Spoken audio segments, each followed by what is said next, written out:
테슬라 소식입니다. 1. 머스크 또 한 번 대박. 테슬라 주식 36조 더 챙긴다. 일론 머스크 테슬라 최고 경영자가 또 한 번 대박을 터뜨렸다. 스톡 옵션으로 테슬라 지분 324억 달러를 더 받을 수 있게 된 것이다. 테슬라는 미국 증권거래위원회에 제출한 공시 서류에서 머스크가 2018년 스톡 옵션 계약에 따라 지분 324억 달러를 추가로 확보했다고 밝혔다고 미국의 월스트리트 저널이 이를 보도했다.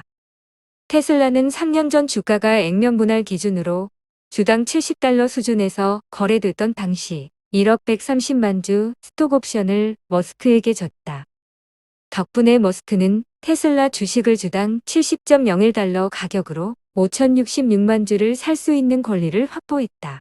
1일 현재 테슬라의 주가는 709.44달러다. 시세의 10분의 1 가격으로 주식을 살 수 있는 것이다. 머스크는 아직도 스톡 옵션을 한 차례 더 받을 수 있다. 테슬라 시총이 6,500억 달러를 넘어서면 4천만 주를 추가로 받을 수 있는 것이다. 이미 테슬라의 시총은 1을 넘어섰다. 1일 현재 테슬라의 시총은 6,834억 달러다. 머스크는 곧 옵션을 행사할 것으로 보인다. 애플 소식입니다. 1. 막 오른 애플 에픽 소송전. 앱스토어 수수료 정책을 둘러싸고 미국의 애플과 포트나이트, 게임으로 유명한 게임 업체 에픽게임즈 간 반독점 소송전 재판이 곧 시작된다. 재판 결과에 따라 애플과 구글 등 빅테크 기업이 주도하고 있는 디지털 앱 시장의 판도가 바뀔 수도 있다는 관측이 나온다.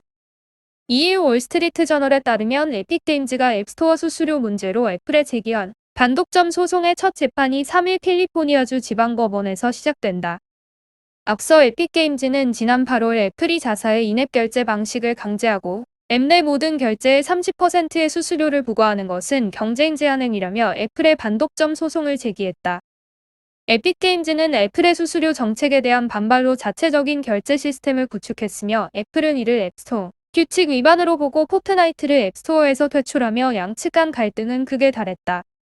에픽게임즈 측은 당시 소송 제기의 배경으로 애플은 앱스토어를 이용해 아이폰 앱의 유일한 유통 경로를 장악하고 있다며 이러한 지위를 악용해 앱 개발자에게 과도한 수수료를 부과함으로써 경쟁 제한 행위를 일삼았다고 설명했다. 또 이러한 수수료 정책으로 애플이 앱 시장에서 얻는 영업이익률이 80%가 넘는다고 에픽게임즈는 지적했다.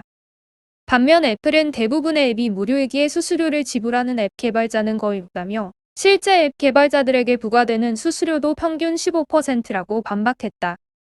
또 애플은 자사의 앱스토어가 여러 가지의 앱 유통 경로 중 하나일 뿐이라며 독점적 지위를 갖지 못한다고 해명했다.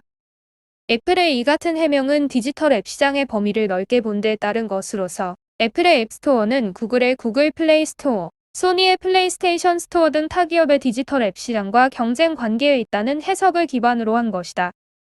앱스토어 수수료 문제에 대해 세계 각국의 규제 당국도 긴박하게 움직이고 있는 모습이다. 미 법무부는 애플에 제기된 경쟁 제한 행위와 관련한 반독점 조사를 진행하고 있으며 지난달 미 상원 법사위원회 산하 반독점 소위원회에서는 이 문제를 주제로 한 청문회도 열렸다.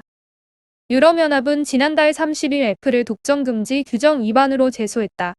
이유는 아이폰 생태계에서 유일한 앱 시장인 앱스토어가 사실상 게이트키퍼 역할을 했다고 꼬집었다. 이번 에픽게임즈 소송전은 앱 개발자들과 애플, 구글 등 IT 기업 간 갈등과 함께 규제 당국의 반독점 조사와 제소가 이어지고 있는 가운데 시작될 재판의 향후 결과에 관심이 집중되고 있다.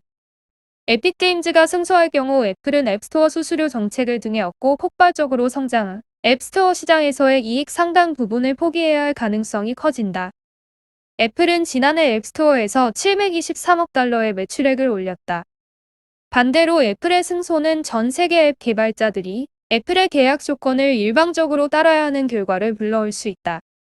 랜디 피커 시카고대 법학과 교수는 이 문제는 앱 시장을 기반으로 형성된 지금의 디지털 경제에 상당히 중요한 의미가 있다며 과거 마이크로소프트, 코닥 등 IT 대기업에 제기됐던 반독점 소송에 비견될 수 있을 것이라고 말했다.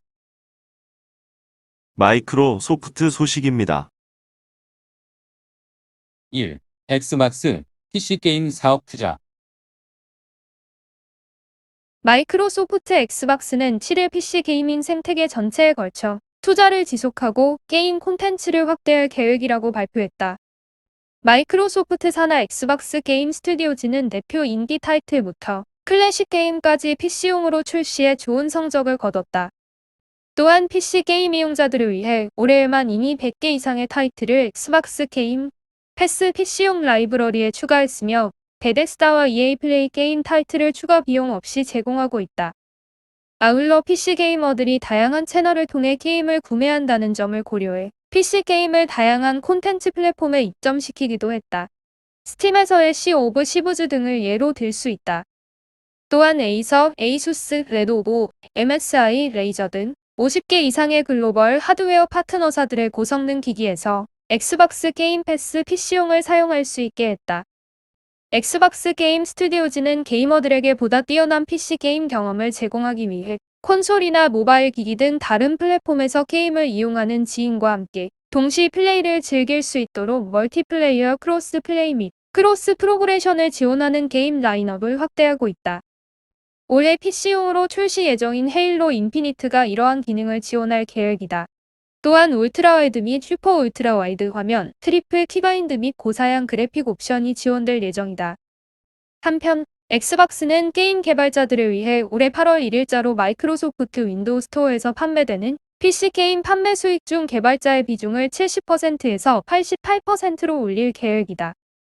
또한 내부적으로 엑스박스 소속 개발자들이 크리에이티브 비전을 실현하는 데 있어 그 방식을 자율적으로 선택할 수 있도록 맡기고 이에 필요한 기술, 플랫폼 및 서비스를 전폭적으로 지원한다는 방침이다. 최근엔 개발팀 강화를 위해 인엑자일, 옵시디언 및 베데스다와 같은 세계적인 개발사를 인수하기도 했다. 매트 부티 엑스박스 게임 스튜디오즈 총괄 부사장은 지금이야말로 PC 게이머들을 위한 콘텐츠와 서비스를 확대하기에 좋은 시점인 것 같다면서 베데스다와 같은 새로운 개발팀의 합류 다이렉트 X 팀에서 선보이는 여러 가지 새로운 기술 등이 PC 게임 산업을 이끌어가는 데 지속적으로 기여할 것이라고 기대했다. 아마존 소식입니다. 1. 재생에너지로 2025년 100% 수급. 아마존은 최근 미국과 캐나다, 스페인, 스웨덴, 영국에서 모두 9건의 발전소 규모 신규 풍력과 태양광 사업을 추진한다고 밝혔다. 친환경 사업도 전 세계로 확장시키고 있다. 현재까지 아마존이 진행하고 있는 재생에너지 사업은 전 세계적으로 206건에 달한다.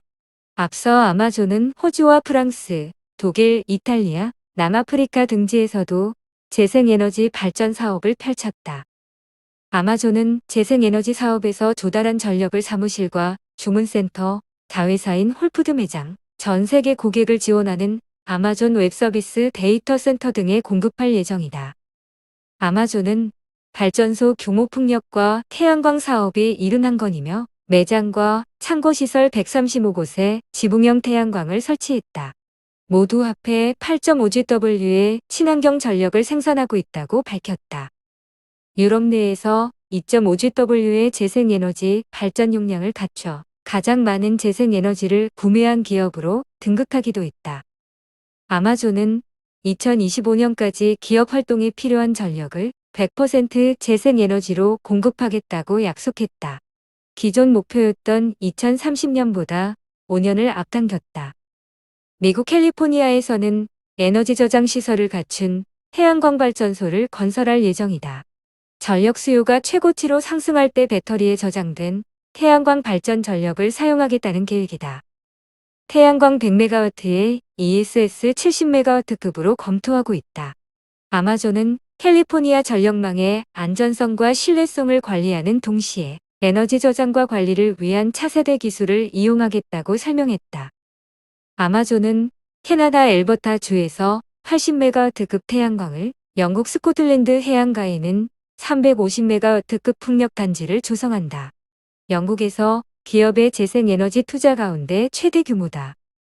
또 미국 오클라호마에서는 118MW급 풍력 단지와 오하이오 주에서 400MW급 태양광 사업을 추진하고 스페인에서는 170메가와트급 태양광, 스웨덴에서는 258메가와트급 육상풍력 발전 사업을 각각 착수했다.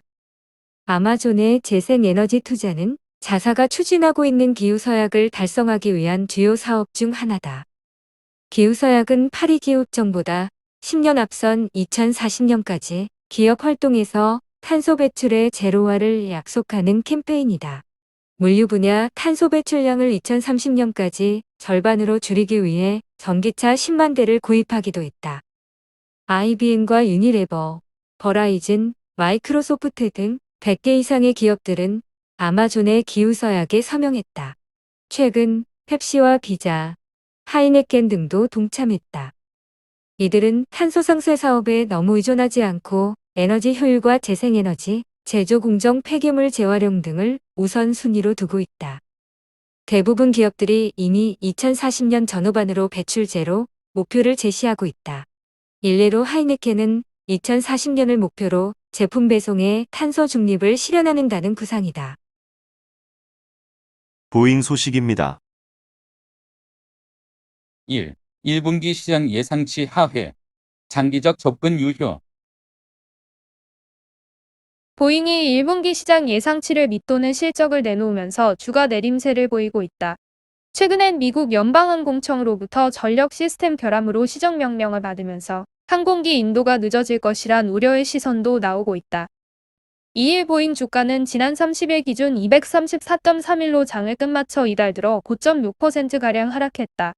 1분기 기대치를 밑돈 실적을 발표한 가운데 전력 시스템 문제로 항공기 인도가 지연될 수 있다는 전망이 부정적인 영향을 준 것으로 분석된다. 1분기 보잉은 매출액 152억 2천만 달러를 기록해 시장 예상치 대비 0.7% 상회한 반면 영업손실 8,300만 달러를 기록해 적자를 지속했다. 시장 예상치를 밑돈 이유는 지난해 10월부터 항공기 인도가 중단된 787기종 인도 재개가 예상보다 늦은 올해 3월부터 재개되며 실적 개선에 기여를 하지 못했기 때문이다. 상업용항공기 사업부의 경우 지난해 같은 기간보다 31.2% 줄어든 매출액 42억 7천만 달러를 기록했다. 방산앤우주 사업부의 경우 매출액 71억 9천만 달러를 기록해 지난해 같은 기간보다 19% 늘어 견조한 실적을 내놓았다.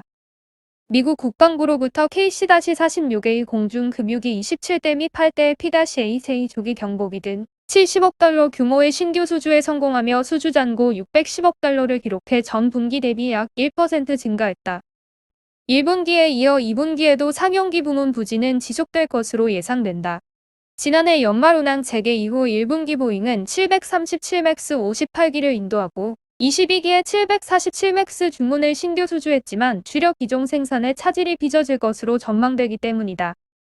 박형준 삼성증권 연구원은 최근 전력 시스템 결함이 발견돼 동기종 106기가 운항을 중단한 상태이며 문제 해결을 위한 인도 중단으로 2분기 인도 물량 감소가 불가피한 상황이라고 설명했다. 이어 그는 지난해 연말부터 제조상의 결함으로 인해 인도가 중단됐던 B777 드림라이너의 인도가 재개됐지만 상용기 부문 부진이 지속되는 상황에서 주력 기종 생산 차질로 실적 개선 지연은 이어질 것이라고 덧붙였다. 전력 시스템 결함 이슈로 주가가 내림세를 보였지만 사태 악화 가능성은 낮은 것으로 분석된다.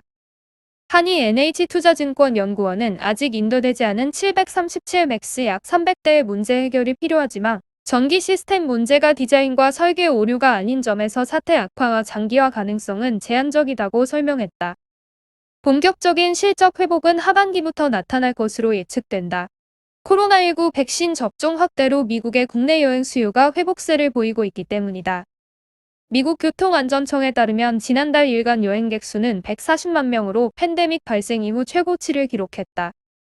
미국 3대 항공사들의 여객 매출 중 50% 이상이 국내선인 점을 고려하며 수요 회복에 따른 실적 개선이 기대되며 항공기 인도 증가와 신규 수주 증가가 나타날 것으로 기대된다.